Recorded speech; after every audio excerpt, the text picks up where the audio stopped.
안녕하세요. 차 한잔 마실 시간에 책 한 권에 대해 이야기하는 책 한 잔입니다. 이 책을 가져왔습니다. 너무 야심찬 기획일지도 모르겠는데 바로 오늘 제가 말씀드릴 책은 카라마조프가의 형제들입니다.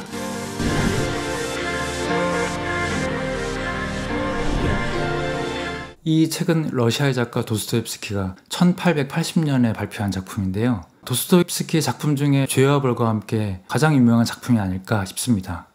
그리고 아마도 역사상 가장 위대한 문학 작품을 고르라고 한다면 탑10 안에 들 작품이 아닐까 싶은데요. 오늘 영상은 아마도 이런 분들이 봐주시면 좋지 않을까 싶습니다. 내가 평생 카라마조프가 형제들을 읽을 일은 없는데 도대체 무슨 이야기인데 그렇게 위대한 작품이라고 불리는가, 이런 게 궁금하신 분들, 혹은 예전에 카라마조프가 형제들 한번 읽긴 했는데 도대체 무슨 내용인지 전혀 기억이 안 난다, 이런 분들을 위해서 영상을 준비해 봤습니다. 그런데 지금부터 말씀드리는 건 전부 다 제 개인적인 의견일 뿐이니까 가볍게 참고만 하는 정도로 들어주셨으면 좋겠습니다. 이 소설을 아주 간단하게 뼈대만 말씀드리면, 세 아들을 둔 아버지가 살해를 당하고 아들 중 하나가 범인으로 몰리면서 결국 재판까지 받는 이야기라고 할 수 있습니다.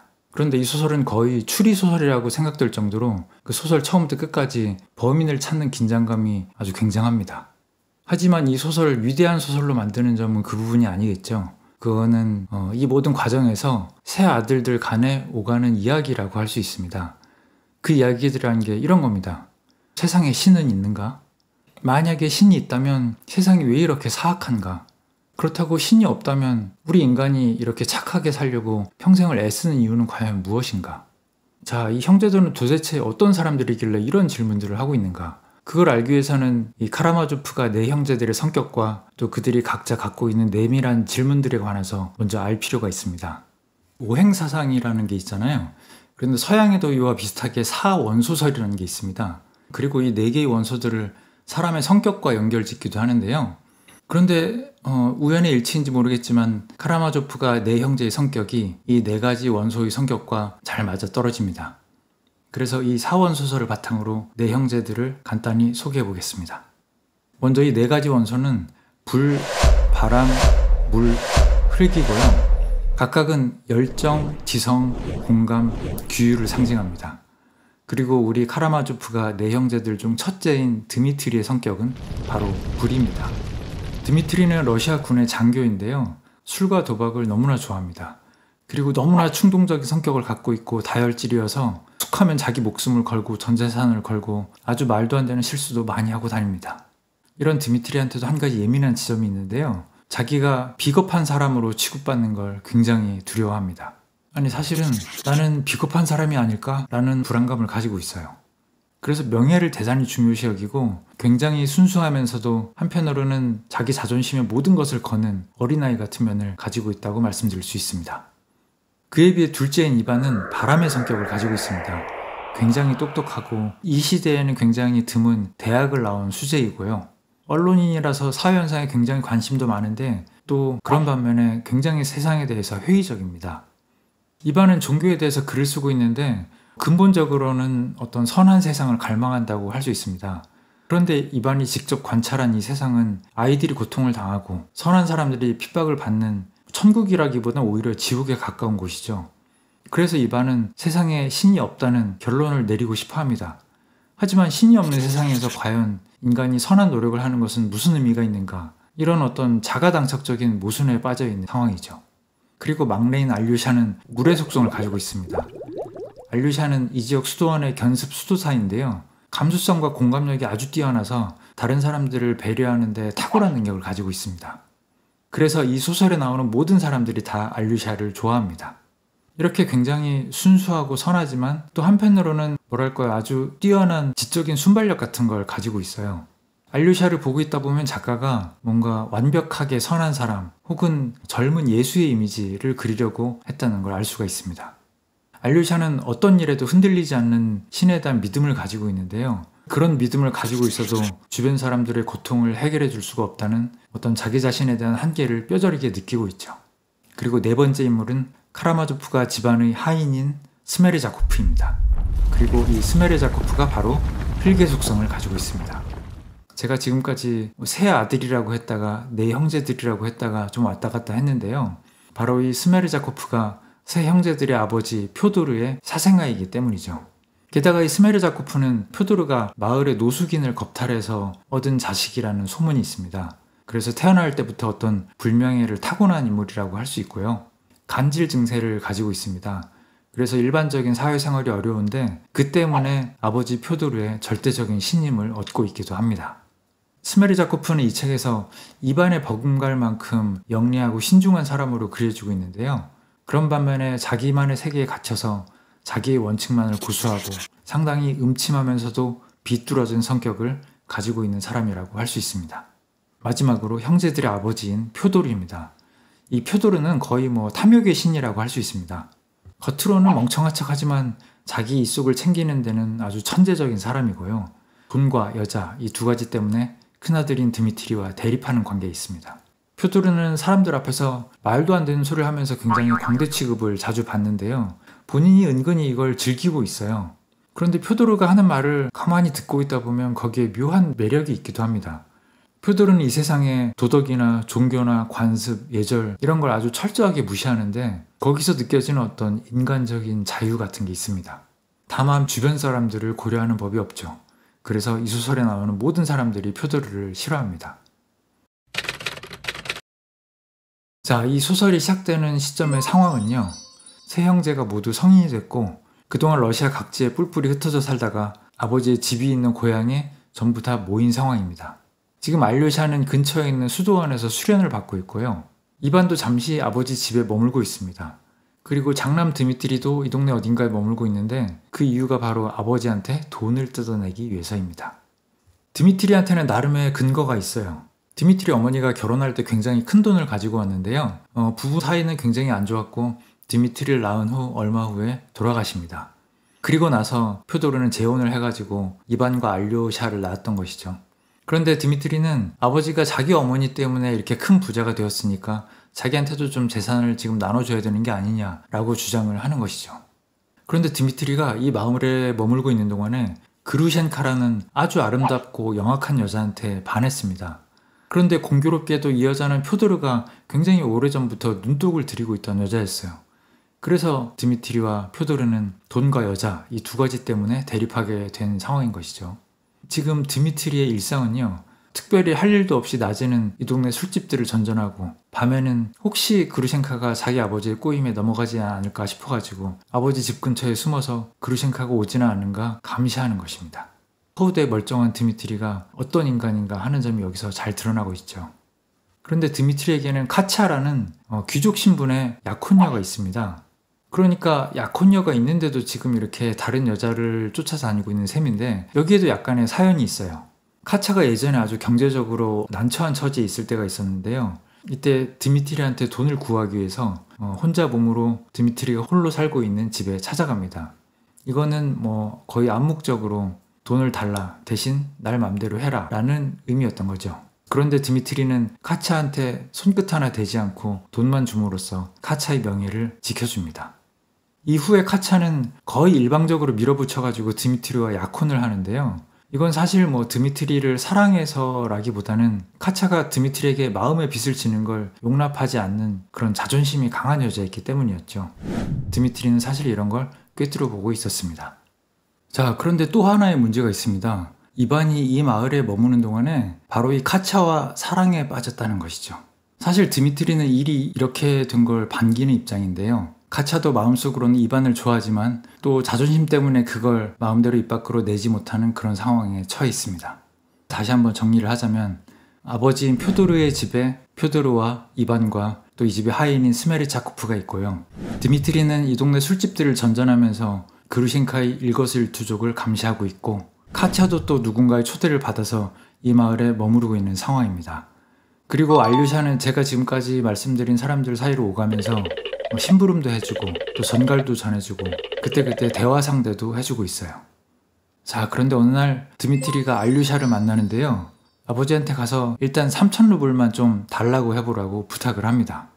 알류샤가 왜 그러냐고 물으니까 드미트리는 이렇게 말합니다. 카차가 얼마 전에 자기한테 송금을 해달라고 부탁한 돈이 있는데 그걸 그루셴카랑 이웃 마을에 가서 흥청망청 다 써버렸다는 거예요.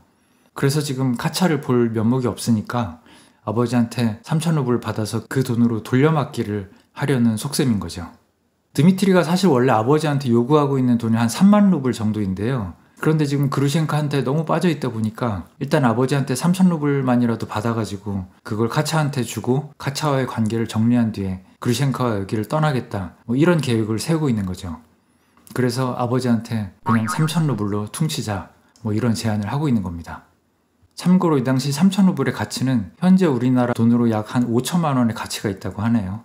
챗 GPT가 알려줬습니다. 그래서 알류샤는 아버지 집에 가는데 거기에는 이반도 있고 아버지도 있었습니다. 그런데 알류샤가 아직 그 드미트리의 3,000루블 얘기는 꺼내지도 못했는데 갑자기 드미트리가 이 집에 쳐들어옵니다. 그루셴카가 지금 막 표두르의 집에 들어갔다는 어떤 잘못된 정보를 들었던 거예요. 표두르와 드미트리 사이에서는 대번에 말다툼이 벌어지고요. 알류샤와 이반이 어떻게 말리려고 애써보지만 결국 드미트리는 아버지한테 폭행을 가한 후에야 이 집을 떠납니다. 알류샤는 아버지를 진정시킨 뒤에 카차에게 갑니다. 그리고 카차한테 지금까지 있었던 일을 이야기하고 큰형이 그루셴카한테 빠져서 제정신이 아니라고 다 털어놓죠. 그런데 알류샤는 막 심각해서 이 이야기를 하는데 카차는 얼굴에 웃음을 띠면서 듣고 있는 거예요. 그리고 카차가 커튼을 확 젖히니까 그 뒤에는 그루셴카가 있었습니다. 카차는 이렇게 얘기를 합니다. 이미 자기랑 그루셴카는 둘도 없는 친구가 됐고 자기가 보니까 그루셴카는 너무나 정숙하고 훌륭한 여자라서 드미트리가 떠나잔다고 그렇게 드미트리의 말에 따라서 경거망동을 할 사람이 아니다. 사실 그루셴카와 원수가 되어도 모자랄 판에 뭐 이런 이야기들을 아주 자신만만하게 하죠. 이 상황을 전부 다 자기가 통제하고 있다, 그런 태도를 보여줍니다. 그런데 갑자기 가만히 듣고 있던 그루셴카가 크게 웃음을 터뜨리더니 카차를 비웃기 시작합니다. 그루셴카가 이렇게 말하죠. 듣자니까 도대체 들어줄 수가 없다. 그러면서 드미트리와 카차 사이에 있었던 내밀한 이야기들까지 다 하면서 당신은 아무것도 모르는 순진한 귀족 처녀일 뿐이다, 이렇게 놀립니다. 그리고 큰 충격을 받은 카차를 뒤로하고 이 집을 떠나버리죠. 알류샤도 황망한 상태로 떠납니다. 그리고 들판을 멍하니 걷다가 알류샤를 찾고 있던 드미트리를 만납니다. 또 알류샤는 형 큰일 났어 하면서 그루셴카와 카차 사이에 있었던 조금 전의 소란을 막 이야기하고요. 드미트리는 처음엔 놀라지만 한참 듣다가 막 웃음을 터뜨립니다. 그러면서 그루셴카를 뻔뻔스러움의 여왕이니 악녀니 라고 평가하고요. 카차에 대해서는 자기 자신의 몽상에 반한 여자라고 평가를 합니다. 그리고 곧 모든 것이 끝난다 라는 말과 함께 알류샤를 떠나게 되죠. 그리고 얼마 후에 알류샤는 이반의 집에 갔다가 이반과 카차가 함께 있는 광경을 목격하게 돼요. 그런데 가만 보니까 카차는 이반의 감정을 의도적으로 무시하고 있고요. 그 때문에 이반은 괴로워한다는 것을 한눈에 알아보게 됩니다. 알류샤는 위에 두 형들이 여자들한테 휘둘리는 게 너무나 안타까운 거예요. 그래서 카차한테 제발 이 형들과의 관계를 정리해달라고 이야기를 합니다. 사실 실제로 좋아하는 건 이반 형이면서 왜 그깟 명예 때문에 드미트리와 결혼하려고 하느냐고 막 따지는 투로 이야기를 하죠. 이 말을 들은 이반과 카차는 둘 다 펄쩍 뜁니다. 이반은 카차는 날 좋아한 적이 없다 라고 극구 부인을 하고요. 카차도 알류샤 알고 봤더니 완전히 어린애네요, 뭐 이런 식으로 지금 이 순간을 넘어가려고 하죠. 하지만 알류샤는 이반과 카차 둘 다 거짓말하고 있다는 것을 눈치챕니다. 그리고 또 얼마 후 알류샤는 식당에서 혼자 식사를 하고 있는 이반을 만납니다. 사실 지난번 대화 이후로 두 사람 사이가 약간 불편해지긴 했는데 이반이 먼저 나서서 막 알류샤를 반갑게 맞이합니다. 자기가 곧 여기를 떠나서 모스크바로 갈 건데 그러니까 마지막으로 좀 터놓고 얘기나 하자라고 알류샤를 붙들죠. 사실 두 사람은 친형제 관계이긴 한데 서로 따로 자라가지고 그렇게 친하게 서로 대화를 할 기회가 없었거든요. 그래서 알류샤와 이반은 여러 가지 이야기를 여기서 이제 하게 됩니다. 그러면서 자연스럽게 화제가 종교 쪽으로 넘어가게 돼요. 이반은 사실 모스크바에서 종교에 관한 글을 신문에 연재하고 있었고요. 또 알류샤는 수도원의 견습 차세니까 당연히 둘 사이에는 좀 할 얘기가 많습니다. 그리고 바로 이 자리에서 이반은 그 유명한 대시문관 이야기를 합니다. 이 대시문관이란 게 말하자면 이반이 쓴 일종의 판타지 소설이라고 할 수 있는데요. 많은 문학평론가들이 카라마조프가 형제들을 위대한 작품으로 꼽는 이유 중에 하나가 바로 이 대시문관입니다. 그만큼 중요한 이야기니까요. 여기서 잠깐 이 대시문관에 대해서 이야기를 하고 넘어가겠습니다. 이 대시문관이라는 소설의 시점은 예수가 이 세상을 떠나고 나서 약 1500년이 지난, 그러니까 서기 15세기 무렵의 유럽입니다. 마녀 사냥을 비롯해서 이 기독교가 한참 위세를 떨치던 시절의 이야기죠. 자, 어느 날 이 세상에 한 남자가 나타나서 기적으로 병자들을 치료하고 다닙니다. 그리고 사람들은 이 사람을 다시 태어난 예수라고 부르게 됩니다. 얼마 후에 기독교 교단 세력이 이 사람을 체포해서 지하 감옥에 가두죠. 그리고 추기경인 대신문관이 지하로 내려가서 이 남자와 독대를 하게 됩니다. 그런데 이 대신문관은 이 사람을 사기꾼이라고 생각해서 잡아들였던 게 아니에요. 대신문관도 사실은 이 남자가 다시 돌아온 예수라는 것을 믿고 있습니다. 그러면 왜 체포를 해서 지금 왜 신문을 하느냐? 따지기 위해서였어요. 그러니까 우리 인간들끼리 잘하고 있는데 왜 이 시점에 세상에 왔느냐라고 묻는 거죠. 그러면서 이런 말들을 합니다. 너는 사람들한테 천국에서 얻을 보상을 생각해서 지상에서의 풍요를 포기하라 라고 말을 하는데 그건 인간들한테 너무 가혹한 이야기다. 그렇게 선택의 자유를 주는 것을 사람들은 견디질 못한다. 그러니까 우리 교단이 이 선택의 자유를 견뎌주고 대신 사람들 위해서 군림하는 게 이상적인 형태다. 우리가 사람들에게 우상을 제공하고 기적을 강조하고 심지어 면죄부까지 써주는 건 우리가 인간의 무력함과 나약한 천성을 감안하고 있기 때문이다. 그리고 아주 놀라운 이야기를 합니다. 우리는 사실 너의 편이 아니라 그의 편이었다. 이것이 바로 종교의 비밀이다. 여기서 그라는 것은 직접적으로 드러나진 않지만 사탄을 의미하는 것으로 보입니다. 대신문관이 마침내 자기 이야기를 끝내니까 남자는 조용히 일어서서 90살이나 먹은 대신문관의 마른 입술 위에 살짝 입을 맞춥니다. 그러자 대신문관은 몸을 부르르 떨면서 고개를 돌립니다. 그리고 이렇게 말을 하죠. 자, 우리들의 세상에서 떠나라. 그리고 다시는 돌아오지 마라. 여기까지가 대신문관 이야기입니다. 이반의 주장을 조금 풀어보면 이런 거죠. 인간에게는 가장 완벽한 존재인 신과 가장 추악한 존재인 사탄이 있는데 인간이 신을 따른다고는 하지만 사실 가만히 들여다보면 진실은 그 정반대인 게 아닌가. 인간은 이 거대한 모순 앞에서 참 아슬아슬하게 살고 있다. 그리고 인간은 그 거대한 모순을 견디느라 너무 힘들다. 이야기를 다 들은 알류샤는 막 흥분해서 소리를 칩니다. 가슴속에 그런 지옥을 간직하고 있으면서 어떻게 살 수가 있냐. 결국 견뎌내지 못하고 자살을 할 수밖에 없지 않느냐. 알류샤는 이반이 답을 찾을 수 없는 질문 때문에 고통받고 있다는 것을 너무나 안타까워합니다. 그런데 이반은 가만히 있다가 조용히 대답을 하죠. 아니, 사실은 이 모든 것들에 견뎌낼 수 있는 힘이 있다고 생각한다. 그것은 바로 카라마조프가의 힘, 카라마조프적인 저혈함의 힘이다.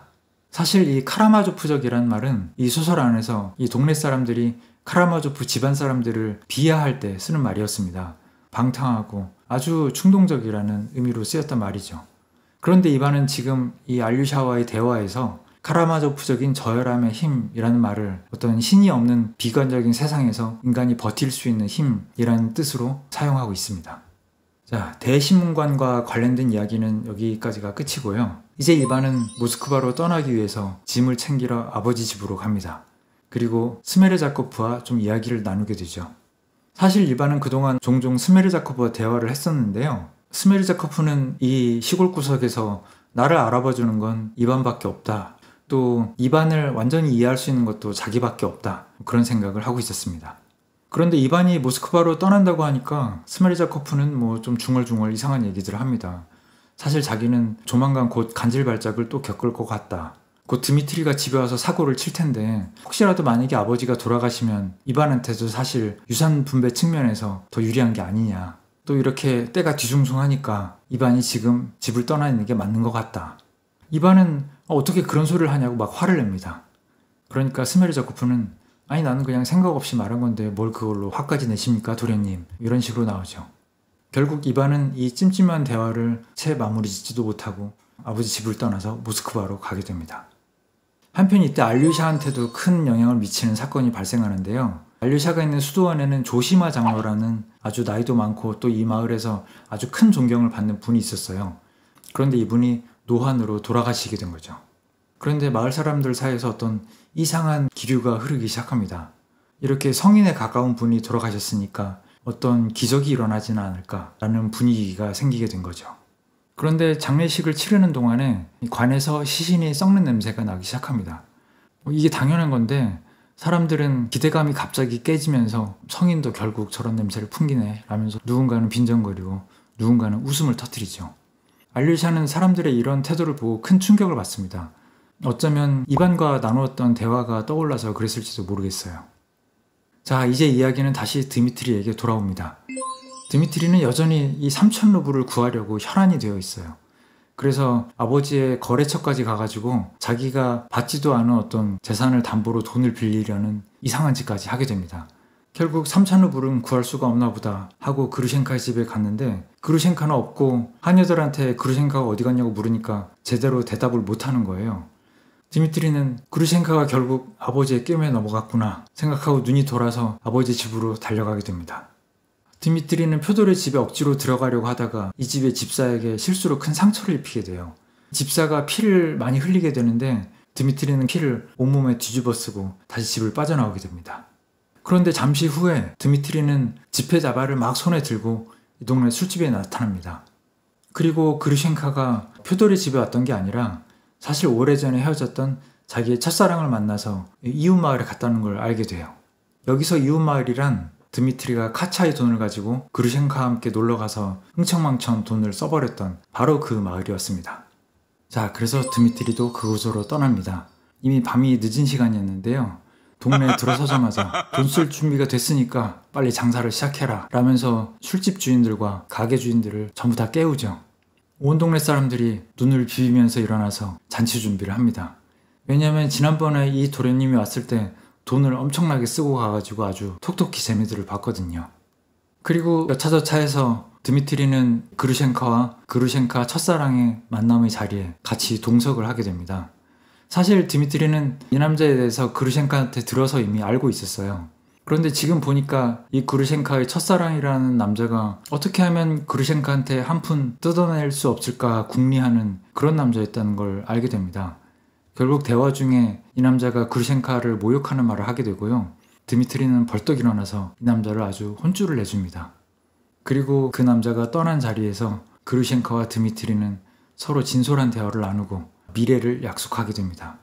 바로 그 순간 이곳에 경찰이 닥쳐서 드미트리를 표도르의 살인 혐의로 체포하게 됩니다.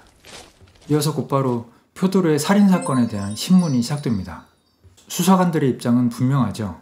표도르는 표도르 집에서 죽어있고 표도르가 그루셴카를 위해서 준비했다는 돈 3,000루블이 집에서 없어졌고 그런데 드미트리는 온몸에 피를 묻힌 채로 이웃 마을에 와서는 돈을 펑펑 쓰고 있었어요. 그러니까 표도르를 죽이고 돈을 훔쳐간 것은 드미트리다 라고 생각할 수밖에 없는 거죠. 그런데 드미트리는 자기는 집사와 싸웠을 뿐이고 지금 가지고 있는 돈은 사실 자기가 원래 가지고 있었던 돈이라고 막 주장을 합니다. 여기에서 사실 드미트리의 허풍이 문제가 되는데요. 지난번에 여기 와서 3,000루블을 썼다고 막 자랑을 하고 다녔는데요. 그때 썼던 돈은 사실 1,500루블이었고 지금 그 나머지 1,500루블을 가지고 다시 왔던 겁니다. 그런데 이런 주장이 수사관들의 눈에는 거짓말하는 것으로밖에 보이지가 않는 거죠. 게다가 드미트리는 지금 카치한테도 미안하고 그루셴카한테도 미안하고 또 자기가 상처를 입혔던 집사한테도 미안해서 막 횡설수설합니다. 드미트리는 수사관들의 눈에는 범인으로 보일 수밖에 없었습니다. 이제 재판 전날이 됩니다. 이반이 모스크바에서 막 돌아오는데요. 돌아오자마자 일단 카차를 만납니다. 카차는 이반한테 편지를 하나 보여줘요. 그런데 그 편지는 며칠 전에 드미트리가 술에 취한 상태로 써서 카차한테 보냈던 거였습니다. 편지의 내용은 이런 거였어요. 아버지를 죽여서라도 3,000루블을 구해서 당신한테 주고 당신과의 관계를 끊겠다. 이반은 이 편지를 읽고 나서 결국 범인은 형이었구나 라고 확신을 하게 됩니다. 그런데 한 가지 찜찜한 게 있어가지고 스메르자코프를 만나기 위해서 표도르 집에 갑니다. 스메르자코프는 경찰한테 자기가 살인사건이 있던 그 시간에는 간질발작이 일어나가지고 누워있었다고 증언을 했었어요. 이반이 스메르자코프를 만나서 묻습니다. 마치 이런 일이 있을 거라는 걸 다 알았던 것처럼 자기한테 말했던 이유가 무엇이냐. 그런데 스메르자코프는 아주 이상한 이야기를 합니다. 아버지를 죽인 것은 사실은 바로 이반 당신이다.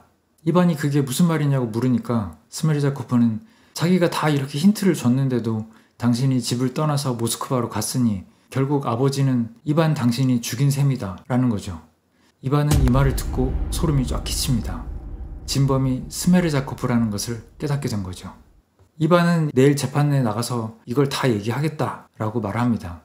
하지만 스메르자코프는 당신 말을 누가 믿겠냐면서 되려 이반을 비웃습니다. 이반은 당황스럽기도 하고 또 한 수 아래로 봤던 스메르자코프 때문에 이 모든 일이 일어났다는 것에 충격을 받은 채로 아버지 집에서 나오게 되는데요. 사실 이반에게는 오래전부터 약간의 정신질환이 있었습니다. 그런데 지금 너무 큰 충격을 받아가지고 갑자기 그 증상이 심각해지면서 환각을 보기 시작해요. 이반은 자신이 사악한 사람이 아닐까라는 생각을 하게 된 거죠. 그리고 자기가 무시하고 경멸했던 스메르자코프가 자신의 이런 진짜 사람됨을 꿰뚫어 보고 있었다는 것이 너무나 치욕스러웠던 것이었습니다. 그리고 그날 밤에 이반은 스메르자코프가 스스로 목을 매서 사망했다는 사실을 듣게 됩니다. 재판이 시작됩니다. 표도르가 살해당한 사건이 널리 알려졌기 때문에 수많은 사람들이 재판을 구경하기 위해 왔습니다. 배심원들 앞에서 검사는 증인들을 내세우는데요. 하나같이 드미트리에게 불리한 말들을 합니다. 그럴 수밖에 없는 것이 드미트리가 수많은 사람들한테 아버지를 죽여버리겠다고 떠들고 다녔었거든요. 하지만 드미트리와 가까웠던 사람들은 모두 드미트리를 옹호하죠. 알류샤 또 그리셴카가 증인석에 나와서 드미트리가 충동적이긴 하지만 절대로 살인 같은 걸 할 사람이 아니라고 열변을 토하죠. 그런데 이반이 증언할 차례가 됐을 때 문제가 생기죠. 어젯밤 스메르자코프한테 충격을 받은 이후로 이반은 제정신이 아닌데요. 모든 건 다 악마의 탓이라느니 또 범인은 바로 나라느니 하는 소리를 횡설수설하면서 미친 사람처럼 소리를 질러댑니다. 그래서 이반 때문에 법정에서는 난리가 나죠. 그리고 조용히 재판을 지켜보던 카차가 비명을 지르면서 일어나서 재판관한테 편지 한 장을 내밉니다. 바로 이 사건의 중요한 증거라면서요.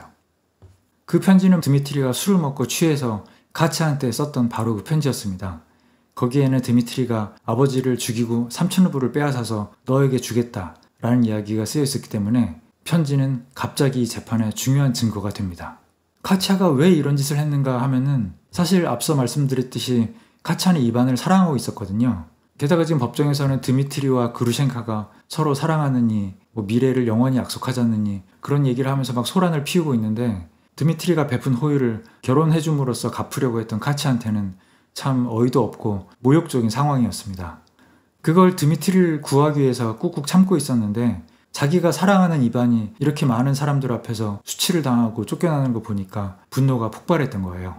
아무튼 결국 배심원들은 드미트리의 유죄를 선언하고 재판은 마무리됩니다.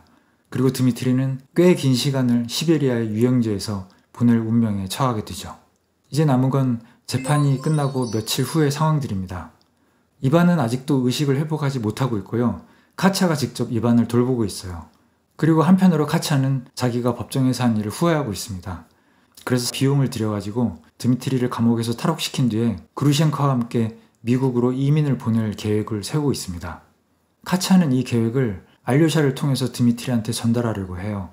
알류샤는 혹시 드미트리가 자존심 때문에 이 계획을 받아들이지 않으면 어떡하나 하고 걱정을 하는데요. 드미트리는 그루셴카를 위해서라도 이 계획을 받아들이겠다고 합니다.